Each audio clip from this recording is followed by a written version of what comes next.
Liver, కందనకాయ అంటండి. నాకు liver తెలుసు కానీ ఈ కందనకాయ తెలీదు. ఈ 2 కలిపి ఫ్రై చేశాను. టేస్ట్ చాలా బాగా వచ్చింది అండ్ సింపుల్. ఒక ప్యాన్‌లో ఆయిల్ వేసుకొని సన్నగా కట్ చేసిన ఆనియన్స్, పచ్చిమిర్చి, కరివేపాకు వేసి బాగా ఫ్రై చేయాలి. ఇవి ఫ్రై అయిన తర్వాత అల్లం వెల్లుల్లి పేస్ట్ కూడా వేసి పచ్చివాసన పోయేంత వరకు ఫ్రై చేసుకోవాలి. వాష్ చేసుకున్న కందనకాయ అండ్ లివర్ కూడా వేసి బాగా ఫ్రై చేయాలి. అందులో నుంచి వాటర్ వచ్చి మొత్తం ఇంకిపోవాలి. ఆ వాటర్ ఇంకిపోయేంత వరకు ఫ్రై చేసుకొని అలానే సాల్ట్, కొంచెం పసుపు కూడా వేసి బాగా మిక్స్ చేసుకోవాలి.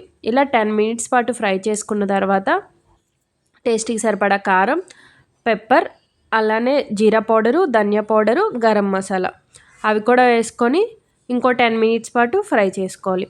ఇలా ఫ్రై అయిన తర్వాత లాస్ట్‌లో సన్నగా కట్ చేసిన కొత్తిమీర వేసుకొని దాని మీద ఒక లెమన్ పిండుకొని ఒక ఆనియన్‌తో తింటే ఉంటదండి టేస్ట్. లిటరల్లీ టేస్ట్ అయితే చాలా బాగా వచ్చింది. చాలా అంటే చాలా బాగుంది టేస్ట్ అయితే.